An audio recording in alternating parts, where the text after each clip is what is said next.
Welcome back to Admin Mastermind and Teach Better Family. Great to have you back. We had a fantastic conversation. Chad and I were just talking about just like loving how this year started off, the consistency of the group, and just how folks are just bringing different things to the table for collaboration. And that's really why we built this community in the first place, was for that support and to be able to help wherever you are. And so with that, Chad, thank you so much for being with us this morning and for the recap. Absolutely, man. I'm excited to dive into all the great things we got to talk about this morning. Oh my gosh, I don't even know where to start. So at first we talked about leaders and kind of finding strengths with individuals. I know we kind of bled in from last week into this week in regards to Mhm. feedback to teachers. And not that honestly, the conversation evolved as we talked, but that was kind of the starting point of like really trying to find strengths. I know one of the books I have here, which is the Strengths Finders book, we used on our campus. Someone had mentioned that. There was another book also that was very similar that they were using to kind of help build up their teachers to understand what they're good at. Because I think the conversation was more leaning toward teachers are really tough on themselves. And I think you spoke up too about that, Chad. Yeah, absolutely. One of the things we kind of started talking about was just coaching teachers in any capacity. And one of the things that I know our team has found working with schools and districts, as well as just individual educators, is teachers often have a hard time finding the positives, especially when they're receiving any sort of critical feedback. So I think it's just as important as instructional leaders to identify what's going well in a classroom, just as much as it is to identify what's potentially going wrong or things that they can improve. A lot of times teachers will focus on the one or two kids that acted out because that's what they felt, that's what they saw.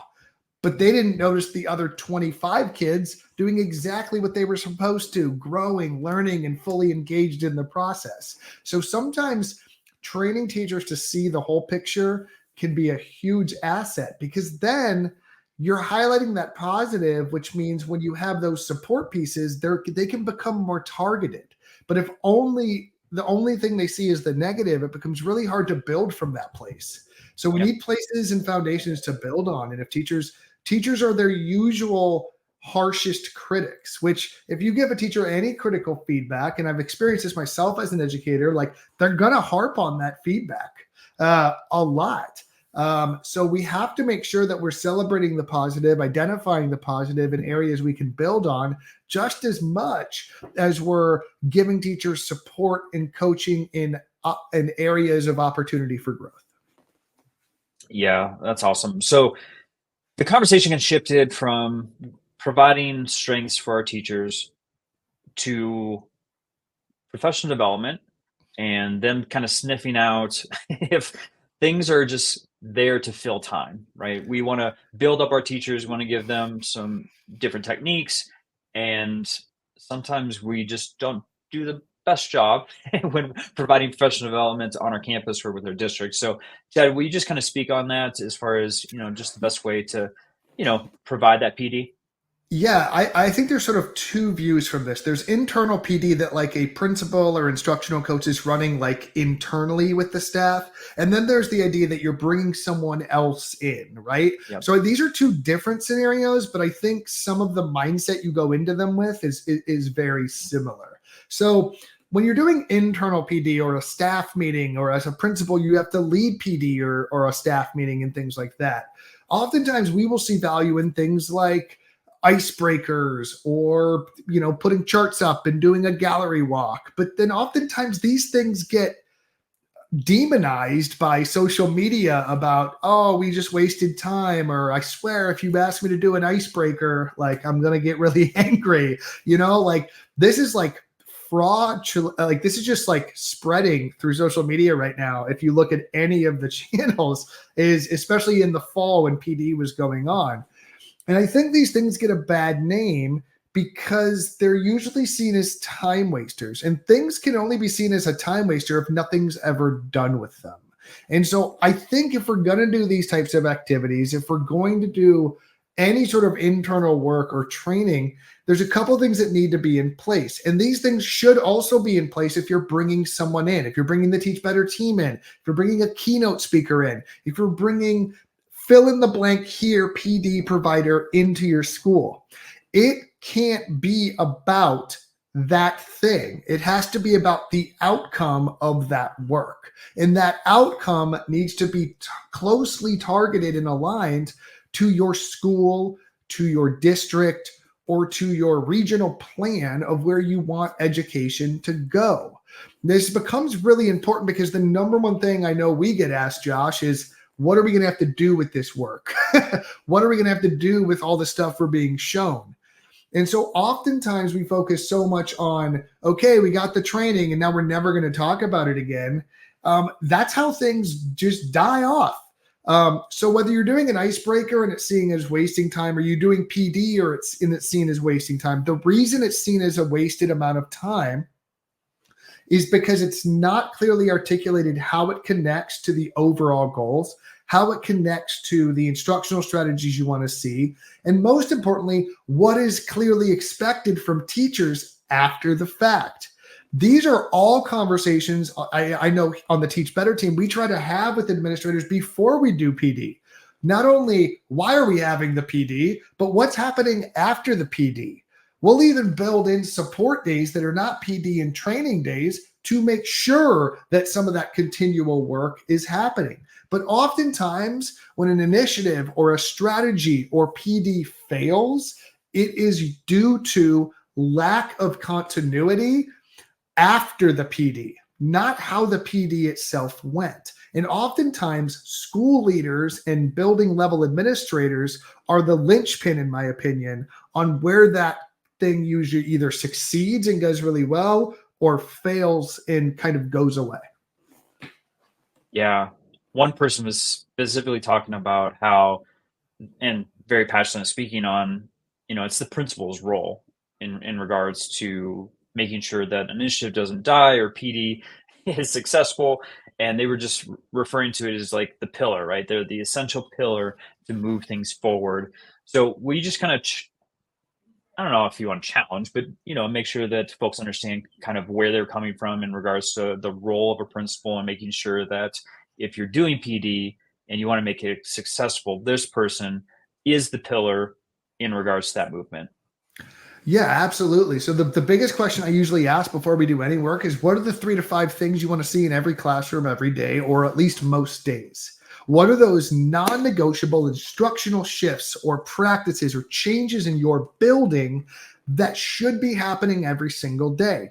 You can then use that as an internal anchor to then go, we did this PD. It helps with strategy 1 that we want to see every day. We did this conversation and internal work. It helps with strategy 4 that we want to see every day, or whatever those things are. When we tie PD and training to specific strategic outcomes that are targeted to our non-negotiables, there are no questions on why you're doing it. There are no questions on if you have to do it. There are no questions on what it looks like when those things are done, because you've already had those conversations. The other really powerful thing this helps with is it prevents the leaders from creating villains out of like products or strategies or tools that they bring in. So for example, if I'm an administrator bringing in the grid method, or if I'm an administrator bringing in trauma-informed instruction, it can't be about like the thing I'm bringing in. It has to be about the outcome of what I'm bringing in. And for example, if one of those 3 to 5 things is we are going to have caring and de-stressing interactions with students every single day, now I'm bringing in trauma-informed training so that we can reach our number 1 goal. I'm not bringing it in so you can do this thing that you're being told. I'm doing it because now you have more tools in your belt to de-stress and de-escalate and create more mindful environments in the classroom to meet our first non-negotiable. Now I can actually tell any teacher anytime, if you're doing trauma-informed stuff that we learned in the PD, amazing, you're meeting our first goal. But if you're not doing it, but still meeting our first goal, I don't care, because I win either way. So it's not about whether you're doing the thing or not doing the thing. It's about, are you meeting the non-negotiable targeted outcome that we want to see? Same thing goes with the grid method and mastery learning. If a school goes, you're either doing grid method or you're wrong, you have created a villain. you have done the worst, the cardinal sin of PD, in my opinion, is we have created something for everyone to point at and go, I don't like that. It's that thing I have to do or I'm wrong. But if we go, we need to differentiate instruction, formatively assess, progress monitor, and meet students where they're at in their zone of proximal development. If we want to meet those 4 goals, the grid method does all those things. But if you can do those things without the grid method, or I don't care if you're using the grid method, because you're still meeting those goals. That does a couple things. It respects the professional autonomy of your educators, but it also gives them enough tools and support that if they don't have the professional capacity to meet those goals, they now have the tools that they need in their belt to do so. So it's never about the thing you're bringing in or the PD that you had. It's about the outcome you want to see from that PD. And that's, in my opinion, where the rubber meets the road. Now, I say all this with the understanding that you still want to make sure the PD you're bringing in is good because bad PD won't get you very far. And so we do a lot of work making sure we're giving the best experience all the time, every single time, so that those conversations are easier. But I think the most important work for any PD starts the day after, not the day of. All right, I want to focus in on the villain piece even more so, because this was a super rich conversation with everyone this morning, and that kind of bridged the next piece, which folks were talking about, just either as a district or as a campus, not having a priority on a strategy or an initiative, and really just bringing 57 different things to the plate and saying all of these things are important. We're going to now implement all of this. We're going to learn about all of these different things. And it was just overload for the staff and feeling like it's impossible. We can't do all of these new things. And then everything falls away because, like I said, it's the villain of, I don't want to do this because it's too much work. It's too much to put on my role right now. You're also training your staff to not care about each thing if you're giving them 50 things. Like you're literally training the adults to go, there'll be something else in a couple of weeks, so you don't really have to worry about this. Totally. And there's like a middle ground, right? I can't expect you to do everything you're told every minute of every day if I give you 50 things, but I also can't like not give you anything and just like, I've seen the other end of that spectrum, which is like open choice PD, where there's like the same session on how to run Google Classroom every PD day that like, you know, Mr. Smith gives because he uses Google Classroom. And it's like, yep, that's cool. You're never moving the instructional needle with that PD day. I'm sorry, it's not going to happen. So like you do need to have priorities, but I think the key word here is, what are you prioritizing? So, and what you're prioritizing will happen to you, or you will do it yourself. One of those two things will happen. So if it happens to you, it's what survives everything else. It's what you remember to care about and what you seem to care about and what your staff perceives that you care about as a leader. If you are strategic about it and you want to avoid that, it's strategically making your staff aware of what you expect, the outcomes you want to see, and the instructional practices you want to be able to see in every classroom every single day. And if those conversations are consistent prior to, during, and after the PD is just going to help you reach those goals because it's about the goal, not the specific tool or target. But you're absolutely right. If you train your staff that you're going to switch gears every 10 seconds, they're going to stop listening and they're going to start. I've had staff ask me before in a training, hey, like, are you going to be back next year? Like, are you coming back? And it's always this awkward thing because like, that's not my decision. That's not our decision. That's the school or the district's decision. And so, you know, if you're bringing someone in for a day, for a keynote, what are you doing with that? If you're bringing someone in for a workshop, what are you doing with that? Are you going to care enough? Because if you can't spend the time to care, you shouldn't ask the same of your staff. That's my kind of litmus test. Like, If you can't spend the time to care about this initiative or this idea or this strategy or this outcome that you want to try to reach, and enough to at least know how it's going, what it is, and to check in with your staff on it, you can't expect your staff to care about it either. It can't just be something you go, well, they were shown that's done now. It's really that follow through that's going to really separate success versus just switching gears next year again. Yeah. Hey, our staff are very smart folks. They understand if you're passionate about it, there's Absolutely. value. If you see Educators purpose, are smart people. They know the score. yes. Absolutely. Yep, for sure. Well, I love the conversation. If you weren't able to join us this morning, you obviously are welcome next week. Don't feel like if you missed one session that you are not allowed to jump back into the conversation. We are here for you every Tuesday morning.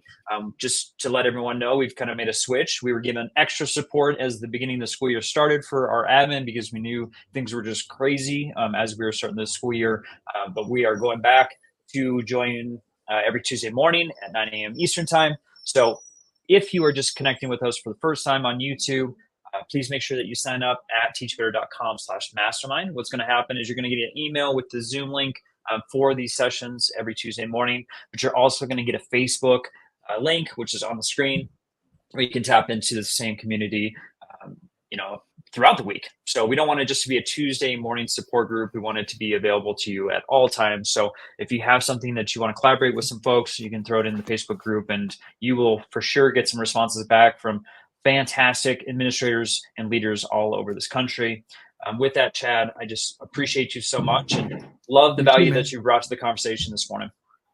Absolutely. Always a pleasure, my friend.